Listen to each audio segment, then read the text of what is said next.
Hey everyone, Hellcat here, and I am a big, crazy Guild Wars 2 fangirl. I played the first Guild Wars for a small bit of time, but it really didn't keep my attention for very long, and I didn't really care for it. That being said, I am ridiculously stoked for Guild Wars 2. So I just wanted to give a sort of a rundown on Guild Wars 2, which basically amounts to why I am excited about it. It's not really a numbered list, but just a sort of overview of the game, just in case some poor soul hasn't seen one of the other 800,000 videos out there and doesn't know anything about it. So I figured, why not be video number 800,001. Alright, so let's start from the beginning. Character creation. There are 5 races. There's the barbarian like Norn, the small cute little Asura, the Char, which look like cats with horns, the humans, and the plant-based Savari. You can also choose from 8 professions: a mesmer, engineer, thief, guardian, necromancer, ranger, warrior, and elementalist.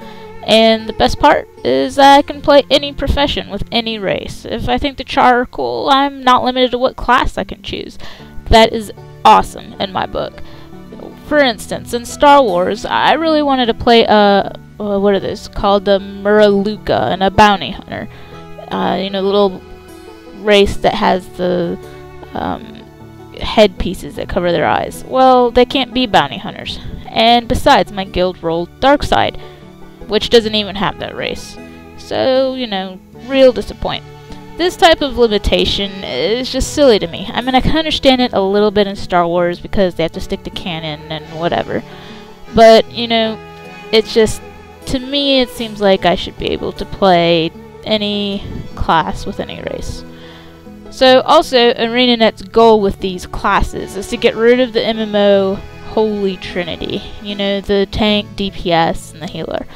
They don't want you to have to wait around to go, do a dungeon or a raid, or even just do some quest, some hard quest or something, because you have to sit there and spam all chat to find a healer. Because if you don't have a healer, you're gonna die. Or, if you don't have a tank, you're gonna fail. So they're really trying to kind of do away with that. And during character creation, you will answer a set of questions that will determine your character's biography. And this will also affect different things in the game. An example of which is how NPCs react and talk to you. And character creation itself is looking really, really good. And I love character creation.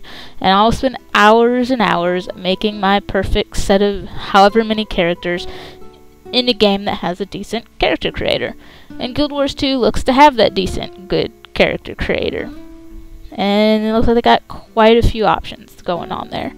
And that's just even with the beta character creator. No one really knows how in-depth the actual, or how more in-depth the actual release is going to be for character creation. So in character creation, you also get to pick your color scheme for your armor. And although all the colors aren't in character creation, the game itself has 400 dye colors, and each piece of armor has 1 to 3 areas to dye. And also, similar to the option that didn't make it to release in Star Wars, where you had a match to chest plate option, where your armor color was attempted to be matched with what your chest plate looked like. Guild Wars 2 will attempt to keep your color scheme across new pieces of armor that you pick up. And of course, you change that color scheme later on with the dyes. Additionally, there is an item in the game called a transmutation stone. And with it, you can take an item that you like the look of, but doesn't necessarily have really great stats, and combine it with an item that you don't like the look of, but has those really nice stats, and create a whole new item that has both the stats you need and the look you want. That sounded kind of like a retail ad, like for a clothing company, or maybe Batman. Anyway, next let's talk about skills. First of all, Guild Wars 2 is an action MMO. You can move around, and there actually is strategic value in where your character is positioned. You can move yourself, to dodge attacks. You can move while casting. So in terms of skills, you've essentially got a 10-slot skill bar. The first 5 skills are going to be on the left side of the bar, and they're based on the weapon you have equipped. And it's differentiated by class. A hunter with a bow equipped is going to have a different set of skills than a warrior with a bow. And in order to unlock those skills, you just use your weapon. So you're running around with a sword and you're beating on things, and after a while you unlock a skill. Additionally, most classes will be able to equip a secondary weapon, which will be hot swappable. So you'll quickly be able to gain access to another set of those 5 skills on the left. And my favorite skill that I've seen so far, it's called Hunter's Call, and basically you blow a horn and a whole bunch of birds come out of nowhere and just peck and bite the shit out of the enemy. It just looks so sweet. So the second set of 5 skills are chosen by you, the player, from a pool of skills that are based on race and profession.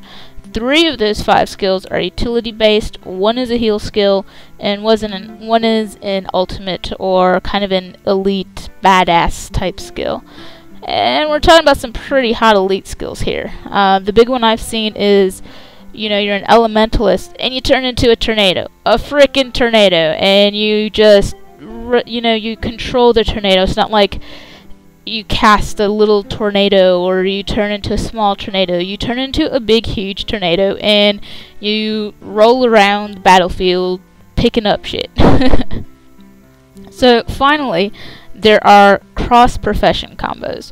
So for instance, a warrior shooting arrows through a flame wall cast by an elementalist means you get, guess what? Flaming arrows. And there are tons of these that make different combinations. I think I saw one where a warrior was dual-wielding axes and he had some kind of spin attack and he spun through a flame wall cast by an elementalist, and fireballs start shooting arrows. Fireballs start shooting everywhere. So that's pretty cool. Alright, so you've made your character, you've got your skills. What's the gameplay like? Well, in terms of PvE, there is no sort of preset questing path, and there are a couple of different ways ArenaNet makes this happen. First, there's a sidekicking system.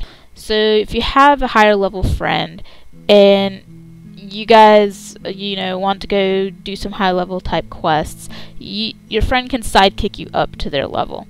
Or if you want to go to a lower level area, say it was an area you haven't discovered before, but you've kind of out-leveled it already, once you go to that area, your level is automatically lowered.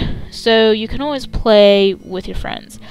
This also prevents griefing in the form of higher level characters, coming into the low level areas and camping out quests and content and preventing the lower level players from getting what they need. Secondly is Guild Wars 2 has the dynamic events system, which is, from what I've seen, is kind of similar to the public quests that were introduced in Warhammer Online, but kind of, kicked up a notch. And also, the dynamic event system completely replaces your typical questing system. So instead of being an addition to getting quests from some dude with some weird yellow thing floating above his head, you don't have that at all in Guild Wars 2. So essentially your actions or your inactions have consequences in the game world.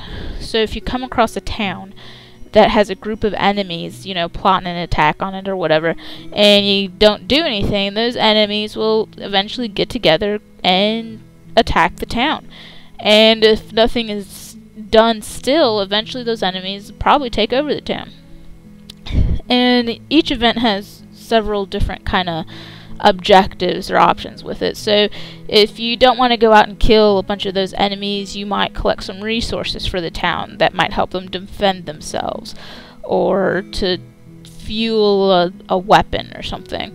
And these events don't just constantly occur over and over and over again over the course of, an hour or whatever, or reset to the beginning if no one joins the events, like in 5 minutes.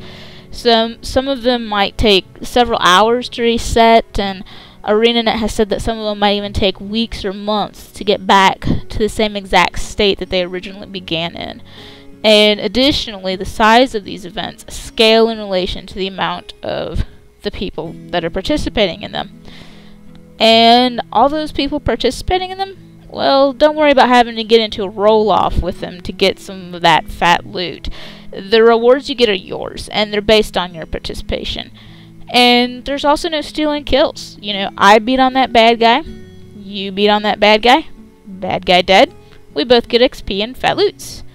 Also, exploring is encouraged, and one way that is done is through bonus experience. The longer an enemy has lived in the world, the more bonus experience you get when you kill him. And the choices that you make in your personal story, which is kind of like your personal quest line or your personal events or whatever, they're reflected in something called your home instance, which is essentially sort of like a slice of your race's home city and an instance that is unique to you.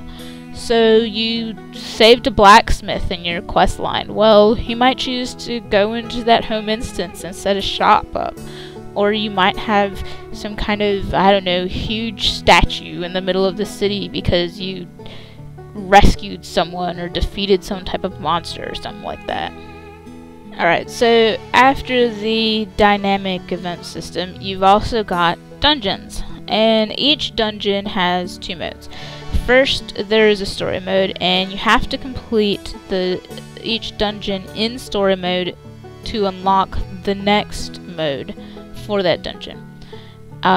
This mode is the explorable mode, and each dungeon has 3 different explorable modes, with groups voting on which path they want to take within the dungeon.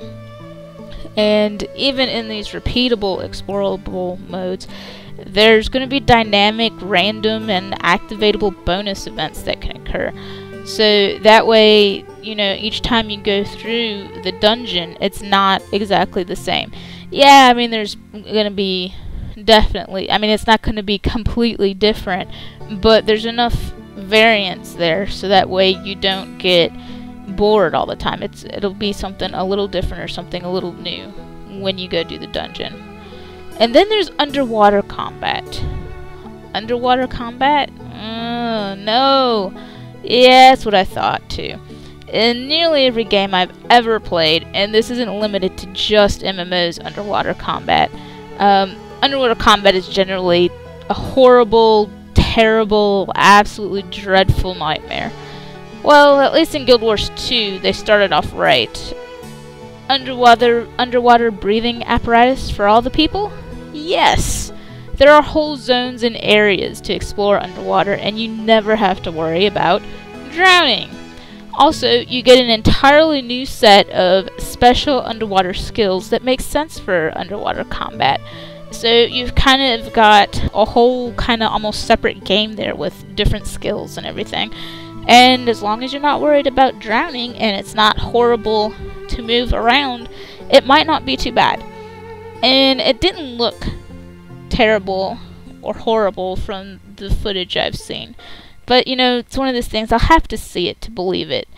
You know, from the clips it looks good, and they might have underwater gameplay in the bag, but it's just so many bad, terrible memories of underwater combat.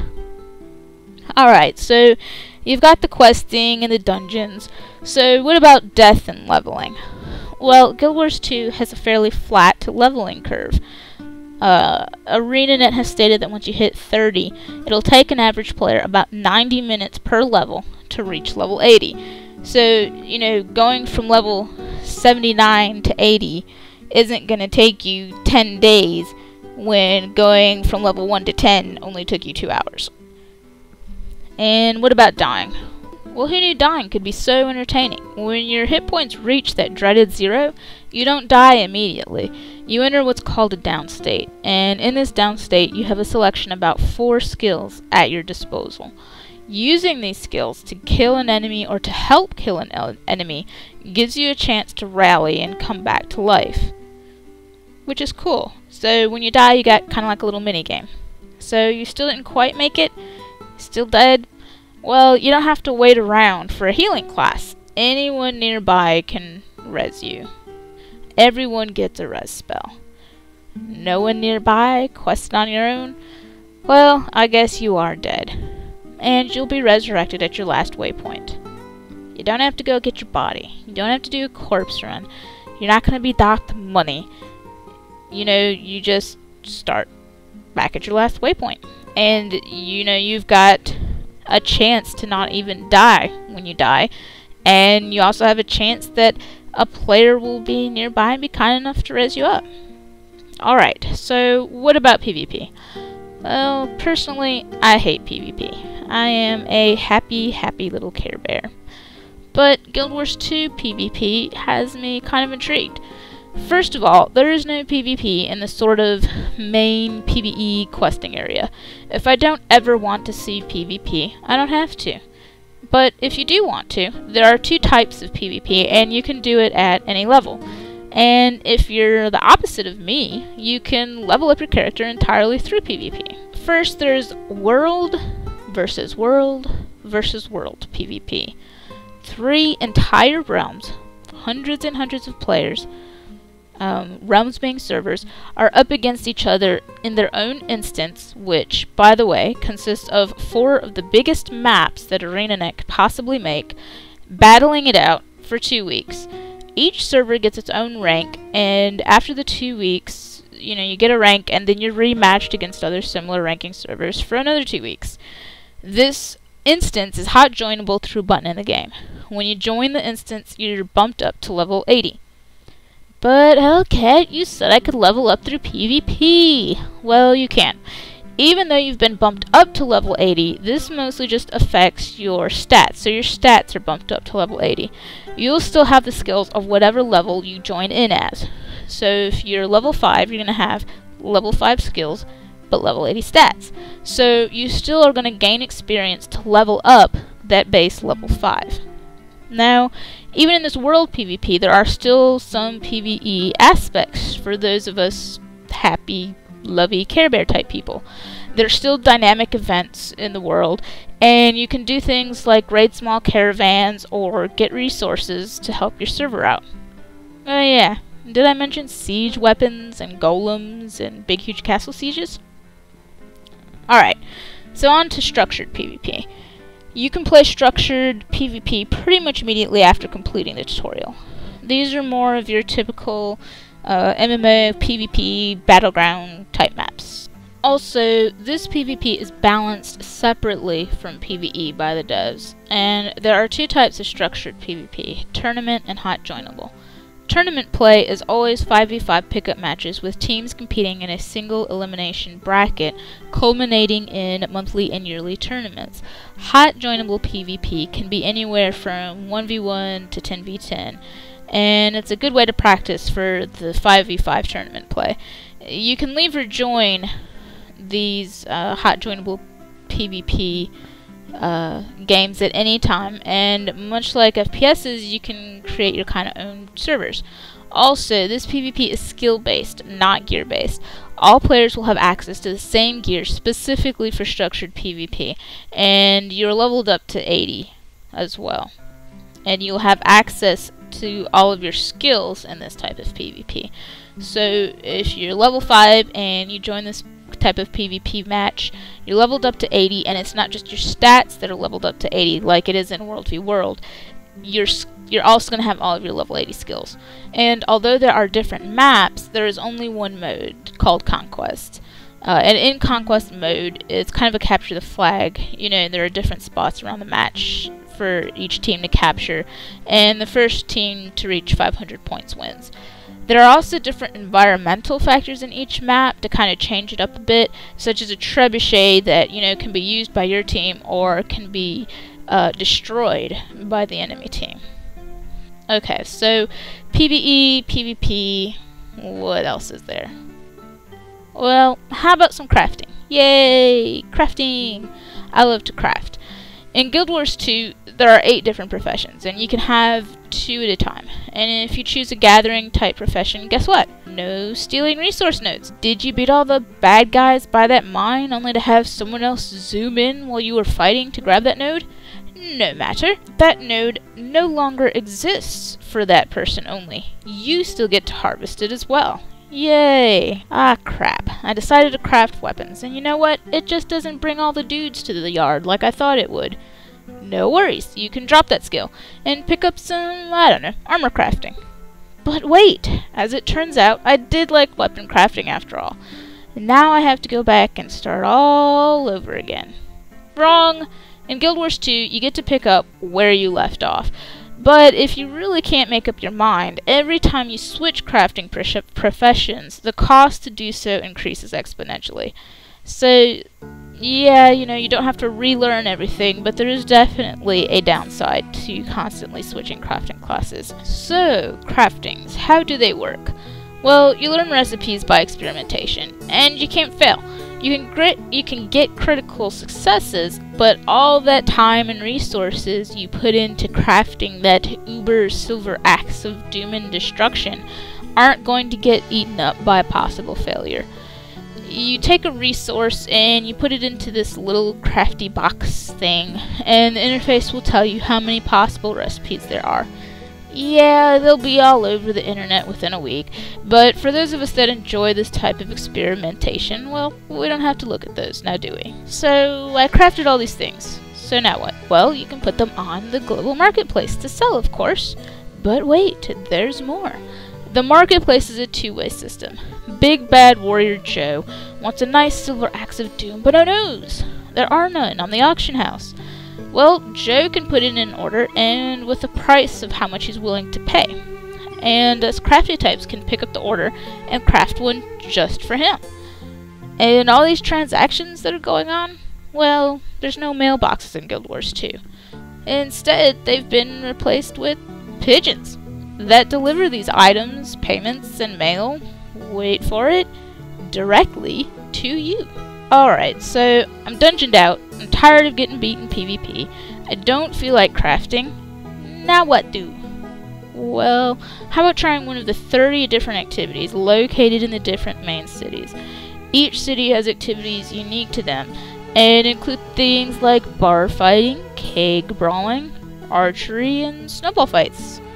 Also, each of these activities have aesthetic rewards, so you might get an Eskimo outfit for winning a snowball fight.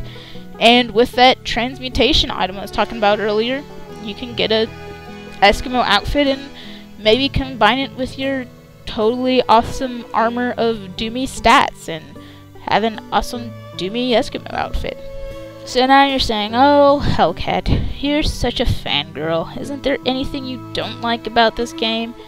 Well, funny you should ask. One thing I'm kind of iffy about is the fact that there are no mounts in the game. At release, they said maybe later on, but they definitely said there's never going to be any flying mounts. And I understand the reasoning behind it, especially the flying mounts. It kind of trivializes content and puts a damper on exploring. And they do have this extensive waypoint traveling type system, but I kind of like the vanity aspects of mounts. Give me a mount, maybe it does, 2% faster move speed or something, but it really needs to look really, really cool. I'm just all about the vanity crap. So we'll see what happens with that. The other thing that kind of bothers me is looking at some of the quest dialogue interactions. The characters, while nice looking, seem a bit lifeless and emotionless to me. It's still beta footage, and maybe it will change, but they look a bit doll-like and completely passive. But anyway, all in all, the game is very pretty. It has a painterly feel, and I think ArenaNet accomplished their mission of wanting their world to look just like their concept art. Oh yeah, there is no subscription fee. So yeah, I'm a little bit hyped for it. A small bit of fangirly, and maybe just a tiny little bit jealous of those press types getting to play this weekend. You know, I don't know if I even really want to play in the beta. It might be kind of nice just to sort of discover the features when the game is released. Who am I kidding? Bring me the beta! So, in closing, why the hell would you not want to play a game that has a quest where you have to load a catapult with cows to fling at harpies that is also free to play? That's Guild Wars 2. I can't wait.